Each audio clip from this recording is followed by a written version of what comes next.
ఉదయం నష్టాల్లో ప్రారంభమైన దేశీయ స్టాక్ మార్కెట్లు ట్రేడింగ్ క్లోజ్ అయ్యే సమయానికి నష్టాల్లోనే ముగిశాయి. సెన్సెక్స్ 249, నిఫ్టీ 80 పాయింట్లు నష్టపోయాయి. ఇక AVG logistics limited, supreme infrastructure India limited, దేవికి task transfer systems limited, Dev information technology limited, బేల్కర్ లిమిటెడ్ వంటి కంపెనీలు టాప్ గెయినర్స్ జాబితాలో చేరగా మహాలక్ష్మి ఫ్యాబ్రిక్ మిల్స్ లిమిటెడ్, ఇక ఎలక్ట్రిక్ ఇన్ఫ్రాస్ట్రక్చర్ లిమిటెడ్, జీసస్ power infrastructure limited, electrothermal limited నష్టాలను చవిచూశాయి. 24 క్యారెట్స్ గోల్డ్ ₹100 పెరిగి 1,42,406 వద్ద కొనసాగుతూ ఉండగా కేజీ సిల్వర్ 5,000 పెరిగి ₹2,24,800 వద్ద కొనసాగుతూ ఉంది.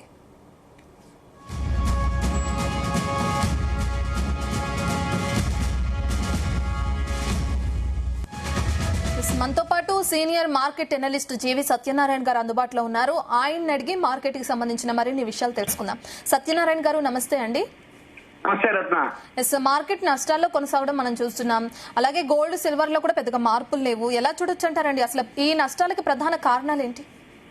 ఏం లేదు, ఒక 5-6 కారణాలు ఉన్నాయి. ఫస్ట్ అయితే గోల్డ్ సిల్వర్ ఎక్స్పైరీ అయిపోతుంది ఈ రోజు, రేపటి నుంచి పెరిగే అవకాశాలే ఉంది. ఇక బ్రెంట్ ఆయిల్, అక్కడ మళ్ళీ ఇరాన్ అమెరికా చర్చలు ఉన్నాయని అమెరికా వాళ్ళు, లేదని ఇరాన్ వాళ్ళు.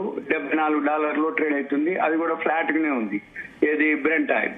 ఇకపోతే మన మార్కెట్లు మాత్రం నెగిటివ్ లోనే క్లోజ్ అయినాయి. ఎంత నెగిటివ్ అంటే 80 పాయింట్లు Nifty minus, BSc Sensex 249, Nifty 500 flat 4 పాయింట్లే. అది bank Nifty -184, Nifty IT 739. Main IT షేర్లు బాగా ఫాలో అవటం జరిగింది.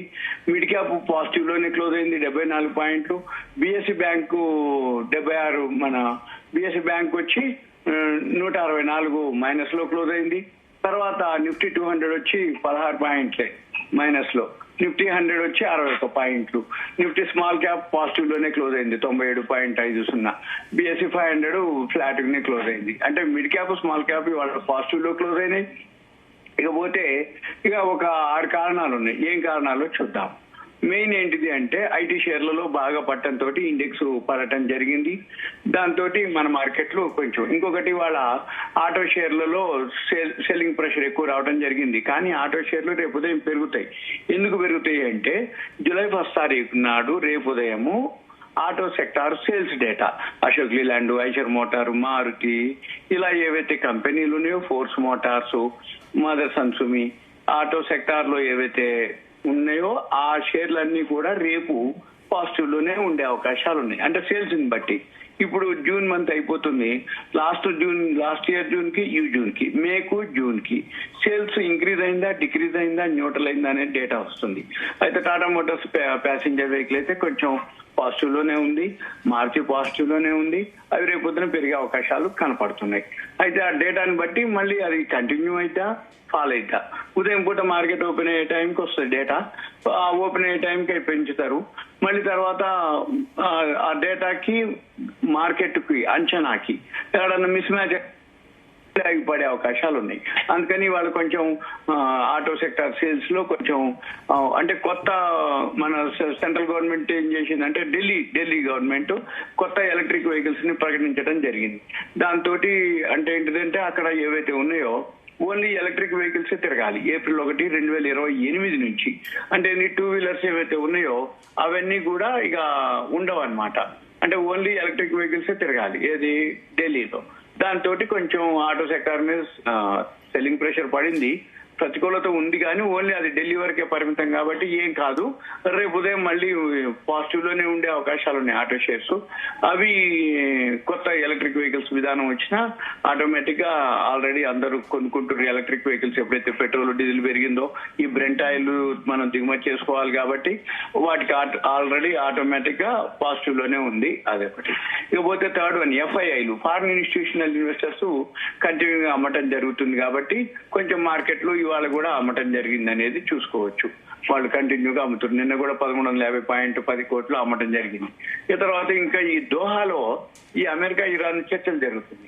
అది ఇంకా అనిశ్చితిలోనే జరుగుతుంది. అంటే చర్చలు జరుగుతాయని అమెరికా వాళ్ళు, లేదు అనేది వాళ్ళు ఇరాన్ వాళ్ళు ఇంకా ఫైనల్ చేయలేదు. కానీ బ్రెంట్ ఆయిల్ అక్కడక్కడే ఉంది కాబట్టి ఆ చర్చలు సానుకూలం అనుకోవచ్చు, ప్రతికూలం అనుకూలం అవన్నీ ఏం లేదు, కానీ సానుకూలమే. ఎందుకంటే ఇరాన్ కి ఖతార్ నుంచి రావాల్సిన ఏదైతే సీజ్ చేసిన ఫండ్ ఉందో ఇరాన్ది $600 మిలియన్ ఇవ్వటం జరిగింది. కాబట్టి పెద్దగా యుద్ధం ఉండే అవకాశాలు లేవు అక్కడ. ఈ తర్వాత ఈ దోహాలో ఏదైతే చర్చలు ఉన్నాయో అది కొంచెం అనిశ్చిత పరిస్థితి తోటి మార్కెట్లు కొంచెం పడటం జరిగింది. దీంతో రూపాయి కూడా మనది పతనం అవటం జరిగింది. ఈ మన రూపాయి కూడా మళ్ళీ వాళ్ళ 30వ తారీఖు కాబట్టి ఈ కరెన్సీ అడ్జస్ట్మెంట్ ఉంటుంది కొంత, అది ఇంటర్ బ్యాంక్ ఫారెన్ ఎక్స్చేంజ్ అనమాట. దాంతో కొంచెం అమెరికన్ డాలర్ కి దానికి పోలిస్తే కొంచెం మన రూపాయి పతనం అయింది.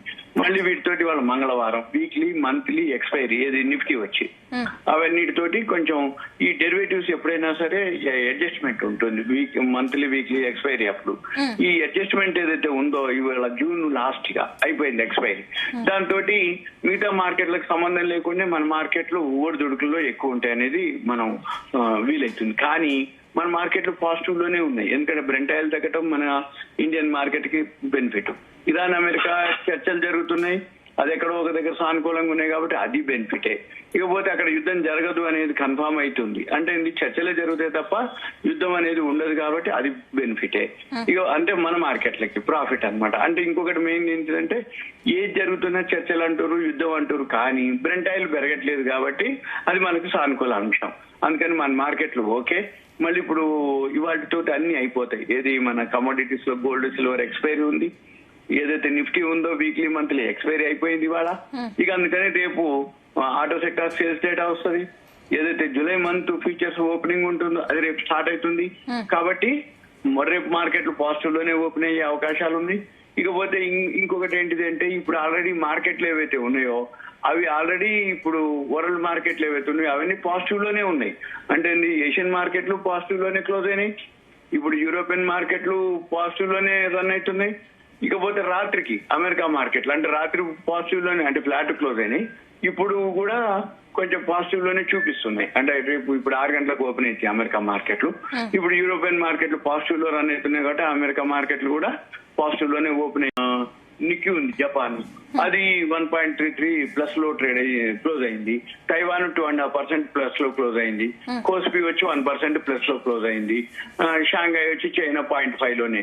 కానీ మన మార్కెట్లు మైనస్ లో క్లోజ్ అయింది. అంటే మైనస్ లో క్లోజ్ అయినాయి ఏషియన్ మార్కెట్లు, యూరోపియన్ మార్కెట్లు అన్ని ప్లస్ లో జరుగుతున్నాయి, క్లోజ్ అయినాయి. అంటే మన మార్కెట్లు మైనస్ లో క్లోజ్ అయింది అంటే కొనుక్కోమని అర్థం.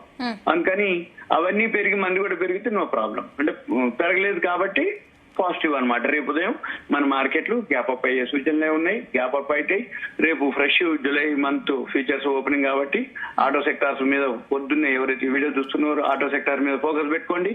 టాటా మోటార్స్ ప్యాసింజర్ వెహికల్ ఒకటి బాగా పెరిగే అవకాశాలు ఉన్నాయి, మారుతి ఒకటి ఉంది, ఇక ఐషర్ మోటార్, ఇవన్నీ డేటా ఏదైతే ఉందో వాటికి సంబంధించినవి. అంటే ఉదాహరణకి ఏవైతే పీర్స్ అంటాం, అంటే ఇప్పుడు మారుతి ఉంది, మారుతికి సంబంధించిన ఏవైతే పీర్స్ అంటే ఆటో కంపెనీలు ఏవైతే ఉన్నాయో ఉదాహరణకి Maruti, M&M, Hyundai motor, Tata Motors, force motor, electric vehicles, మళ్ళీ వీటితో పాటు అంటే ప్యాసింజర్ కార్లు కానీ ఏదైతే ఉన్నాయో హిందుస్థాన్ మోటార్స్, ఇవన్నీ కూడా సేల్స్ ని బట్టి ఆ షేర్లలో మూవ్మెంట్ ఉంటుంది.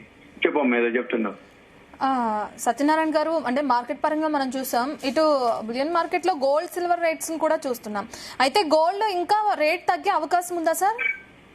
లేదు, అందుకనే ఎక్స్పైరీ అయిపోతుంది వాళ్ళతోటి. ఏది గోల్డ్ సిల్వర్ ఎప్పుడైతే ఎక్స్పైరీ అయిపోతుందో $4,000 లోపు వచ్చింది పొద్దున, ఇప్పుడు ఇంకా లేదు, అది సపోర్ట్ అనమాట. $4,000 ఆల్రెడీ ఇవాళ 4,000 లోపు రావడం జరిగింది. ఉదయం 39.58 వచ్చి ఇప్పుడు 4,041లో ఉంది. అంటే ఇంత $80 పెరిగింది లో నుంచి. ఇక అంటే 4,000 లోపు ఎప్పుడైతే వస్తుందో సపోర్ట్ తీసుకుంటారు అనమాట. అంటే తగ్గేది కొంచెము, మళ్ళీ వెంబటే బౌన్స్ బ్యాక్ అయ్యే అవకాశాలు ఉంది. ఇప్పుడు వారం నుంచి 2 సార్లు 3 సార్లు ఇట్లా జరిగింది ఆల్రెడీ. ఇది 4,000 లోపు రావటం, 4,000 దాటడం, మళ్ళీ వాళ్ళ పొద్దున కూడా 4,000 లోపు రావటం, ఇప్పుడు మళ్ళీ 4,000 పైన ఉంది. అంటే 4,000 లోపు వస్తే కొనుక్కోమని అర్థం. 4,000 పైన వచ్చేసిందంటే ఇప్పుడు ఇంకా జూలై మంత్ ఫ్యూచర్స్ ఓపెనింగ్ ఉంటుంది రేపటి నుంచి. అందుకని ఇక మార్కెట్ గోల్డ్ సిల్వర్ కూడా పెద్దగా పడే అవకాశాలు నాకు కనపడట్లేదు. అది జనరల్ గా మనం చూడవలసింది ఏంటంటే వీక్లీ ఎక్స్పైరీలు, మంత్లీ ఎక్స్పైరీలు, ఇవి గమనించాలి. ఇవి ఎప్పుడైతే ఉన్నాయో ఎన్ఎస్సిలో రేపు ఒక రోజే మళ్ళీ గురువారం వచ్చేటప్పటికి బాంబే స్టాక్ ఎక్స్చేంజ్ లో మళ్ళీ వీక్లీ మంత్లీ ఎక్స్పైర్ ఉంది, జూన్ మంత్దే. కానీ మళ్ళీ ఫ్రైడే నుంచి అన్ని రెండు కలుస్తాయి. అంటే బాంబేది జూలై మంత్ ఫీచర్స్ రన్నింగ్ లో ఉంటది, ఎన్ఎస్సి జూలై మంత్ రన్నింగ్ లో ఉంటుంది. కాబట్టి ఫ్రైడే బాగా పెరుగుతుంది మార్కెట్లు, మళ్ళీ మండే కూడా బాగా పెరిగే అవకాశాలు ఉన్నాయి. ఇంకోటి ఏంటిది, ఇక ఈవెంట్స్ లేవు. అంటే ఇప్పుడు ఇరాన్ అమెరికా ఏదైతే ఈవెంట్ ఉందో అక్కడ యుద్ధం ఏం లేదు కాబట్టి ఏమనంటే చర్చలు జరుగుతుంటాయి, పోస్ట్ పోన్ అయితే 60 రోజులు టైం ఉంది వాళ్ళకి. ఆల్రెడీ ఇరాన్ వాళ్ళకి సగం పైసలు వచ్చినాయి, ఏది వాళ్ళకి సీజ్ చేసిన ఫండ్స్. అందుకని వాళ్ళు యుద్ధం చేసే ఉద్దేశం లేదు, చెయ్యరు. ట్రంప్ కూడా యుద్ధం చేసే ఉద్దేశం లేదు. ఏదైనా ఉంటే చర్చలు లేదు అనుకుంటే బెదిరింపులు, అంతే. బెదిరింపులు, చర్చలు, ఏదో ఒకటి జరిగిపోతుంది. దానివల్ల మార్కెట్ కి ఇబ్బంది ఏం లేదు. ఈ బ్రెంట్ ఆయిల్ పెరిగినంత వరకు ఏం కాదు. అంటే బ్రెంట్ ఆయిలే మనం బేస్ అన్నమాట. ఇప్పుడు బ్రెంట్ ఆయిల్ పెరగట్లేదు అంటే అక్కడక్కడే ఉంటుంది. ఇప్పుడు బ్రెంట్ ఆయిల్ ఎంత ఉంది, $74, 72, 73, 74 అక్కడక్కడే ఉంటుంది. కాబట్టి మనం ఇక పెద్దగా భయపడాల్సిన అవసరం లేదు. మార్కెట్ అయితే పాజిటివ్ లోనే ఉంటుంది, మార్కెట్లు పెరిగే అవకాశాలే ఉన్నాయి. ఇప్పుడు $1-2 అటు ఇటు నెగ్లిజిబుల్. ఎందుకంటే మనం ఫిబ్రవరి 28 యుద్ధం మొదలు కాకముందు $65 ఉండేది, ఇప్పుడు $74. అంటే ఇంకొంచెం సెట్ అయిపోతే ఆటోమేటిక్ గా మళ్ళీ ఆ పాత ఫిబ్రవరి 28 ముందు ఉన్నటువంటి బ్రెంట్ ఆయిల్ ధరలు ఏవైతున్నాయో ఆ ధరలకు వచ్చేసినాయి అనుకోండి, మళ్ళీ మార్కెట్లు మామూలు అయిపోతాయి. ఇక ఎవరి పని వాళ్ళు చేసుకుంటారు. ప్రపంచ దేశాలన్నీ ఏ దేశం కరెన్సీ ఏదైతుందో వాళ్ళది బలోపేతం అవుతుంది. వాళ్ళ యొక్క కరెన్సీ బలోపేతం అయిపోతే ఆటోమేటిక్ ఫారెన్ కరెన్సీ అనుకోండి అవన్నీ ఏవైతుంది. ఇప్పుడు మనకి మెయిన్ బాగా బెనిఫిట్ అవుతాం. ఎందుకంటే ఎప్పుడైతే క్రూడ్ ఆయిల్ మనకి లేదో దిగుమతి చేసుకోవాలనో అప్పుడు ఫారెన్ కరెన్సీ ఖర్చు అయిపోద్ది. ఖర్చు కాదు ఇక, అంటే మీకు మామూలుగా అంతకుముందు ఎలా అయితే ఉందో అంతే ఉంటది. ఇంకోటి ఇప్పుడు ఏంటి, ఢిల్లీ వాళ్ళు ఎలక్ట్రిక్ వెహికల్స్ కంపల్సరీ చేస్తున్నారు. అలానే ఆల్ ఓవర్ ఇండియాలో అన్ని ఎలక్ట్రిక్ వెహికల్స్, అంటే పెట్రోల్ డీజిల్ వాడకం తగ్గిపోతుంది. ఆటోమేటిక్ గా అప్పుడు మనకి ఫారెన్ కరెన్సీ మిగిలిపోతుంది. Okay, thank you sir. Thank you.